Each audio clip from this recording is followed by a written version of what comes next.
aloha ny fitsapanao sy ny fitapanao may dia mahazo ty alahady vaovao iray izay alahady eo ny volana amin'ny volana jona ny angatanay aminao Jesosy dia ny andrasana ny fahasoavana rehetra ny famelan-kevitra avy aminao amin'izany ary amin'izao aloha sy fotoana izao Jesosy dia andrelitelinao zahay ianao no ampitely ny vavanay ary ianao no ampitomby izany ao ampo ny kristiana tsiraray avy mampianaranay Jesosy ny amin'ny fanainao maso ny hahaizanay manapaka izany ny hahaizanay mizory vavolombelo eto amin'izao tontolo izao noho izany fanahy masina avy aminao zany ampatsiarovy mandrakariva zay Jesosy fa sy nasonao hipetra-posiny fa nasonao hijoro sy asa eo amisanao koa dia irao ary ny fiangonanao Jesosy ho amin'izao tontolo izao irao ny kristiana tsiraray Jesosy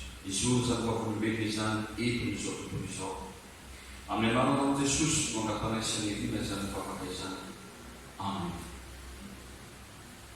Amin'izao alahady fahaenina manaraka ny pasika zao riavana ny tenin'Andriamanitra zay voalahatra ao anjarasika dia ao amin'ny filazantsara araka ny zaona filazantsara araka ny zaona toko fadimy folo ny andimy fahaenina amby roapolo sy ny fito amby roapolo dia mitohy amin'ny toko fa enina amby folo ny andimy voalohany ka hatramin'ny fahaefatra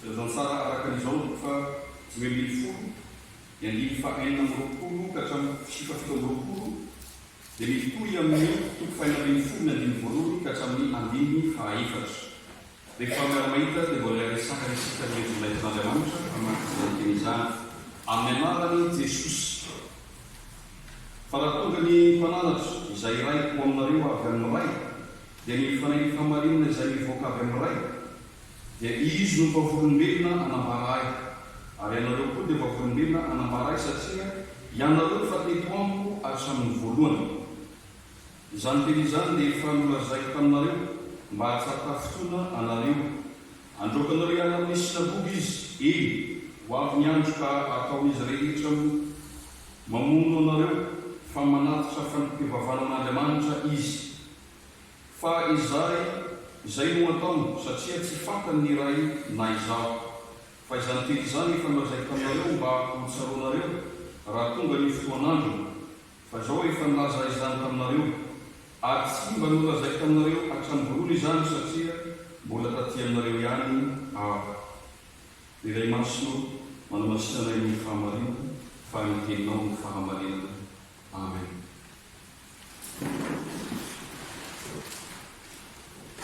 Ry fiangonana malala ho aminareo ny fahasoavana sy ny fiadanana avy amin'Andriamanitra raitsika sy Jesosy Kristy Tompo amen.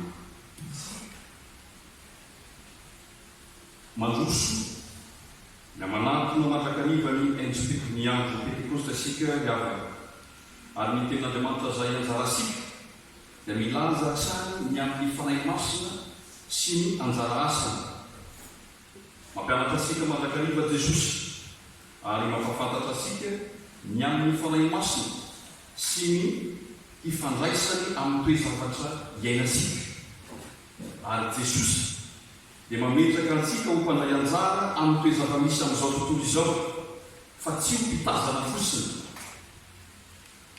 fa mandray anjara amin'ny asan'Andriamanitra eto amin'izao tontolo izao sika hoy izy ao amin'ny andimy fafito amby roapolo ary ianareo koa dia vavolombelona hanambara satria ianareo fa teto amiko hatramin'ny voalohany ilazana fa nyminy dia manana andraisa noho ny fanahy masina ao aminy tsy mamelatsika hipetra fosiny zany fanahy masina izany raha tonga ao amin'isika izany fa manosika sika hanao ny asan'Andriamanitra mampionana ihany koa nefa Jesosy ao amin'izany asa atao sika izany fa isika dia anana fahavalo sy ho alany olona noho izany asan'Andriamanitra izany androaka nareo ihany amin'ny sinagogy izy elo avy ny andro ka ataon'izay rehetra mamono anareo ho manatitra fanikobevana ho an'Andriamanitra izy araka ny andiny faharoa amin'ny toko fainambiny folo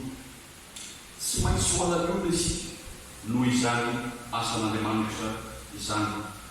Inona no ataon'ny fanahy masina raha tonga ao amin'isika izy? Inona no asa voalohany ataony ao amin'isika? Araka izay izany Jesosy azy ao amin'ny andiny fahaenina amby roapolo, ny mpananatra hafa izay alefa rehefa tonga eo amin'ny raha izy dia natsoina hoe fanahy ny fahamarinana. Parakletos no milazasika sy nanavarana azy tamin'ny alahady faefatra manaraka ny Paska, ilay mpisolovava, ilay mpiaro, ilay mpanolon-tsaina, mpanelanelana ary mpampionona ihany koa. Jesosy rehefa andeha hiala amin'izao tontolo izao izy dia tsy nampanantena zavatra hafa akoatran'ny fanahy masina izy. Tsy nampanantena vola Jesosy, tsy nampanantena harena izy, ary tsy nampanantena fitaovana ary fomba hoentin'ny apôstôly hiady amin'ny fahavalony izy, fa ny fanahy masina irery ihany. Tsy nampanantena zavatra hafa Jesosy hafa sy ny fanahy masina irery ihany. Satria nahoana? Satria izany dia ampy entin'izareo miaina mentsika amin'ny mazanak'Andriamanitra azy. Ny fanahy masina dia ampy entina miady amin'ny fahavalo, ilay fahavalo rasy dia ny devoly sy ny Satana, ary indrindra fanefitra amin'ny tsy finoanan'Andriamanitra. Ampino asika an'Andriamanitra izany fanahy masina izany. Satria ny asa voalohany izay ataon'ny fanahy masina eo amin'ny olona araka ny fanambarana ataon'i Jesosy eto dia manao izay atanteraka ny fahalalana sy ny finoana an'Andriamanitra ao amin'ny olona. Io aloha no ataon'ny fanahy masina voalohany, ny ahafantarasika an'Andriamanitra sy kinoasika azy. Tsy mbola nisy nahita an'Andriamanitra isika, tsy mbola nisy nahita tavan'Andriamanitra hatramin'izay, ary mbola tsy misy olona ahita izany Andriamanitra izany raha mbola olombelona izy. Io lay elanelana izay misy vokatry ny fahotana. Ny fahotana no mampisaraka asika amin'Andriamanitra. Taloha nalavany zanak'olombelona tao amin'ny Saïdé dia nahita tava an'Andriamanitra i Adama sy Eva, fa rehefa lasaka tao anatin'ny fahotana izy dia tombosoa izay nisorona tamin'ny olombelona ny tsy fahitana an'Andriamanitra. Intsony ny fahitana an'Andriamanitra zany tsy hainy tsy azon'ny olombelona atao intsony. Fa izao nefa noho ny amin'i Jesosy dia fantasika ilay Andriamanitra ray. Io ny tenin'Andriamanitra izay namara tamintsika tamin'ny hery, ilay fanelanelana ataon'i Jesosy ho amin'Andriamanitra ray ka tonga akaiky an'i Jesosy isika. Ary izy roa dia ray ihany.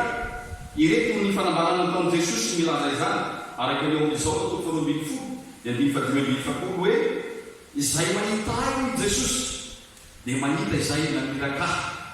Ao amin'izao toko fahafolo andimy fahatelopolo izao sy ny ray dia iray ihany. Ao amin'izao toko fahefatra ambin'ny folo andimy faraika ambin'ny folo tapany by mino ahy fa izao ao amin'ny ray ary ny ray ato amiko. Sy ny sisa be dia be ilazan'i Jesosy ny mahay ny ray sy ny zanany. Isika ankehitriny dia tsy nahita an'i Jesosy tahaka ny nahitany olona tamin'ny fotoana, tahaka ny nahitany apôstôly azy, ilay olona marobe izay nahita Jesosy, isika dia tsy nahita izany.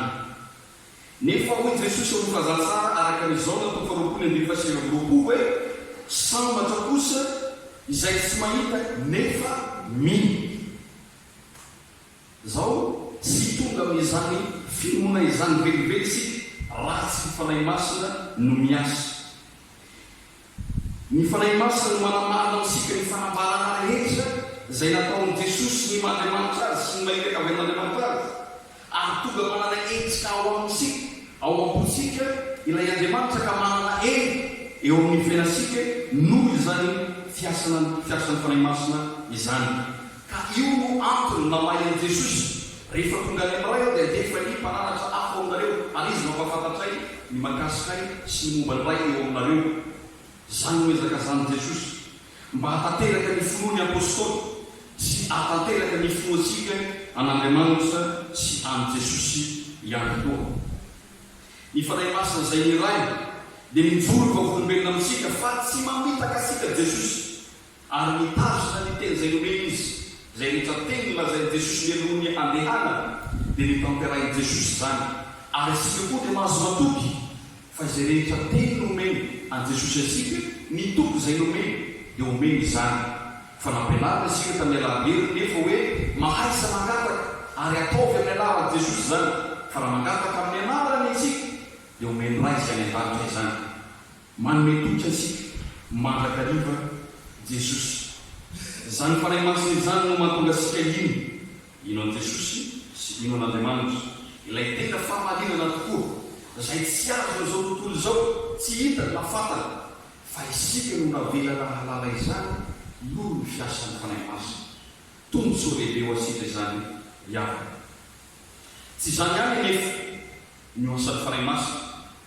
Ny fanahy masina sy ny fijoroana vavolobe rehetra atao dia tsy ny hanampy antsika hiny fotsiny ihany fa manosika antsika ihany koa ho tonga vavolombelona eto amin'izao tontolo izao.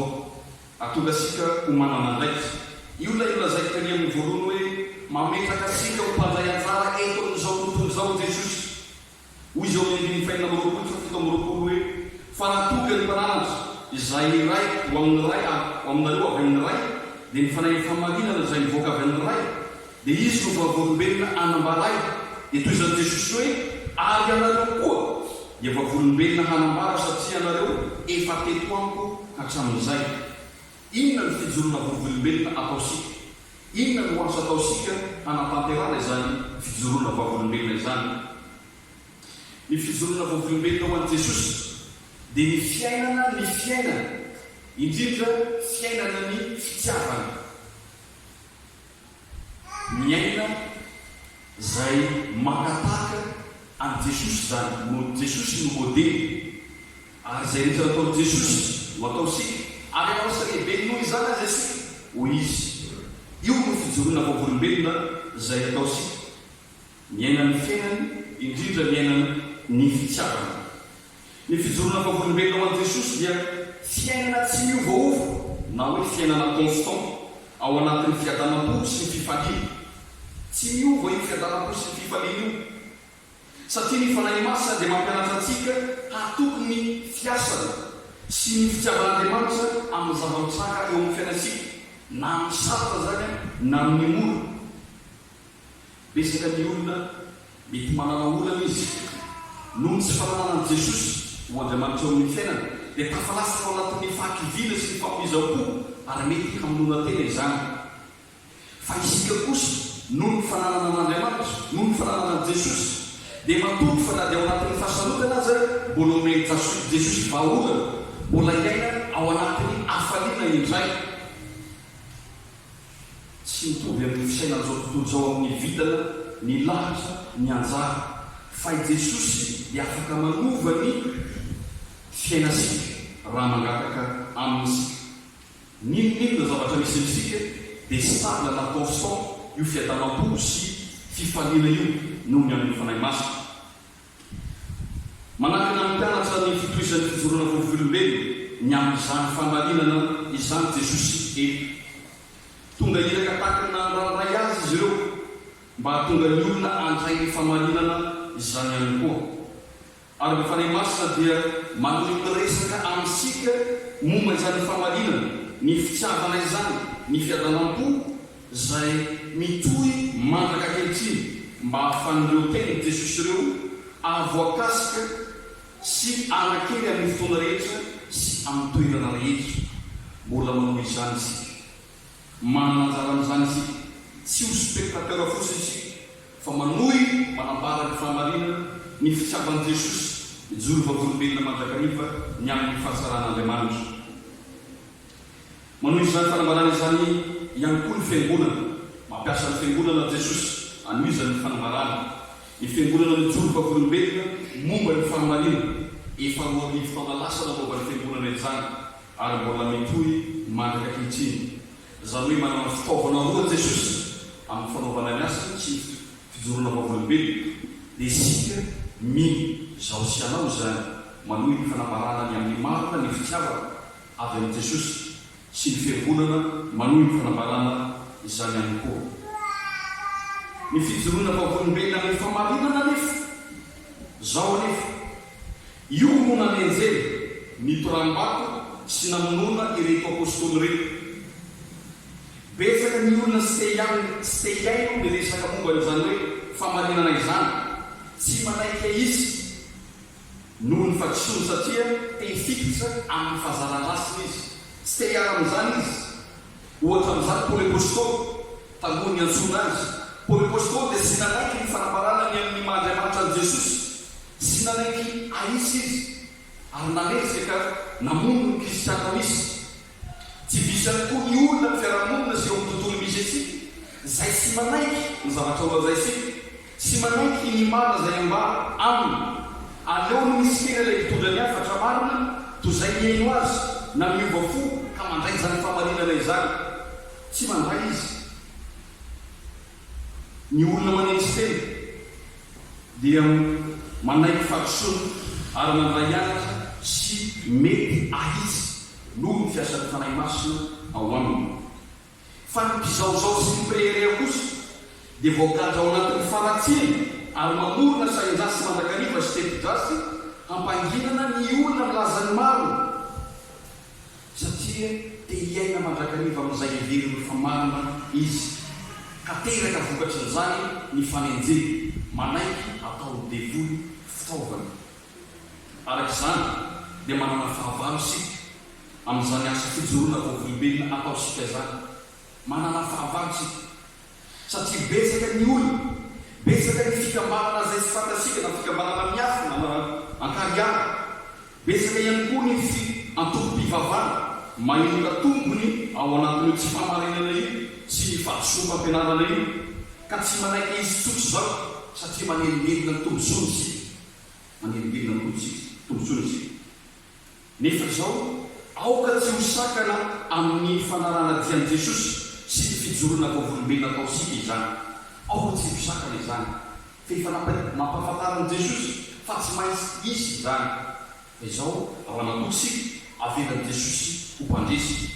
Hoy Paoly apôstôly ao amin'ny Romana toko fahavalo andiny fadimy amby telopolo andiny katramin'ny fahasivy amby telopolo hoe iza no asaraka atsika amin'ny fitiavana Kristy, fahoriana va sa fahantrana, sa fanenjena sa mosary sa fitanjana, sa lozo sa sabatra. Araka ny voasoratra hoe fa noho ny aminao no namononanay mandrakariva, toy ny ondro ho vonoina ny fijery anay. Kanefa amin'izany rehetra izany dia manoatra noho ny mpandresy isika amin'ny alalan'ilay tsy antsika. Fa matoky aho fa na fahafatesana na fiainana na anjely nareo fanampana na zavatra ankehitriny na zavatra hoavy na eny na anem-boly na anem-bary na inona no zavatra rehetra izao dia tsy asaraka antsika amin'ny fitiavan'Andriamanitra izay ao amin'ny Kristy Jesosy tompontsika. Io no tenin'ny Paoly ilazany fa tsy misy masaka ninonina zavatra misy eo amin'ny asa fijoroana vavolombelona atao. Izoro mandrakariva izy satria fatana fa ny fanahy miasa ho aminy, miasa Andriamanitra, miasa Jesosy mampahery azy. Ny maha-kristianina sika diavana dia fiainana ao anatin'ny fahadiova-pitondran-tena ho fampiarana didin'i Jesosy hoe tsy avy ny Jehovah-Andriamanitra ao amin'ny fonao rehetra sy ny fanainao rehetra ary ny sainao rehetra, araka lazain'i Jesosy amin'ny Matteo 4:1-7. Zany no fijoroana vavolombelona izay tokony atao sika eto amin'izao tontolo izao. Joro vavolombelona ny amin'ny fitiavana Jehovah-Andriamanitra amin'ny fo revan'ny amin'ny fanaitsika sy amin'ny asa rehetra izay atao sika dia mijoro zany vavolombelona izany. Ry avy nomenantsika izany fanahy masina izany dia ilay fanahy fahazavana, fanahy tanjaka, fanahy fiadanana sy fifaliana, ary indrindra ilay fanahy ny fitiavana izay avy amin'Andriamanitra. Enganenga anova ny fiainantsika tsirairay eto amin'izao tontolo izao izany ary atonga atsika izoro vavolombelona mandrakariva, izoro amin'ny marina anambarana famarinana avy amin'ny Jesosy Kristy tompontsika. Amen. Dans notre péricope d'aujourd'hui, Jésus parle de deux grands messages aux disciples. et aussi pour nous. La première, les témoignages de ses disciples, et aussi notre témoignage par le Saint-Esprit en eux et aussi en nous. Et la deuxième, c'est la persécution de ses disciples, et aussi notre persécution à cause de ces témoignages. Prenons d'abord la première. Dès que Jésus arrive chez le Père, il envoie le Saint-Esprit à ses disciples, la promisseur. Et ce Saint-Esprit nous fera d'abord croire en Dieu le Père. Nous croirons tous les témoignages de Jésus par ce Saint-Esprit. Ainsi donc, notre foi sera complète par le travail du Saint-Esprit. Mais ce n'est pas tout. Le Saint-Esprit et tous ces témoignages ne sont pas seulement pour nous aider à croire, mais aussi pour nous motiver à être des témoins. C'est à notre tour de faire le devoir. Jésus nous a mis en tant que participants au monde. Mais ce n'est pas comme des spectateurs, c'est comme des participants. Quels sont les témoignages que nous allons faire? Témoigner du Christ, se vivre de son amour. Témoigner du Christ, se vivre dans la constance, la paix et la joie. Car le Saint-Esprit nous apprend à faire confiance à la présence et à l'amour de Dieu dans tous les événements de notre vie, les événements heureux comme les événements malheureux.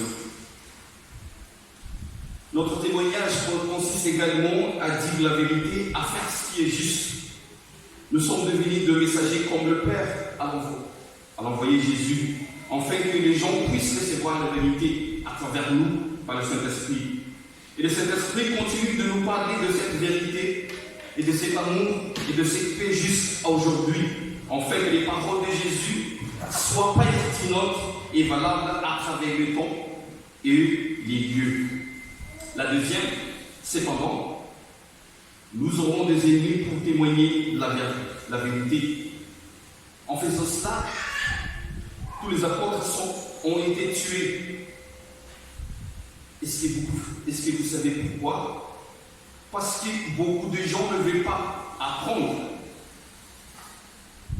Beaucoup de gens ne veulent pas attendre la conversation sur cette vérité.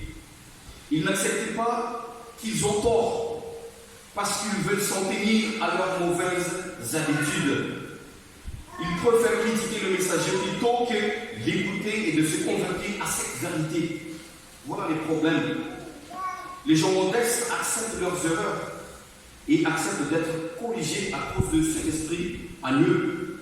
Mais les arrogants, ils sont emprisonnés dans leur méchanceté et inventent une idée diabolique et un complot pour faire taire les gens qui disent la vérité.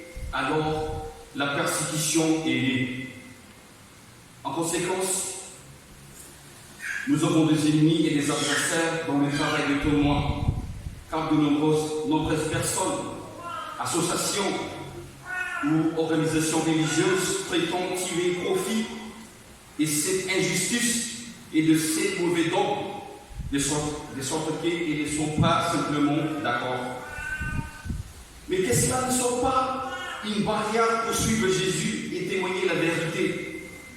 Voici ce que l'apôtre Paul avait dit. Qui nous séparera de l'amour de Christ?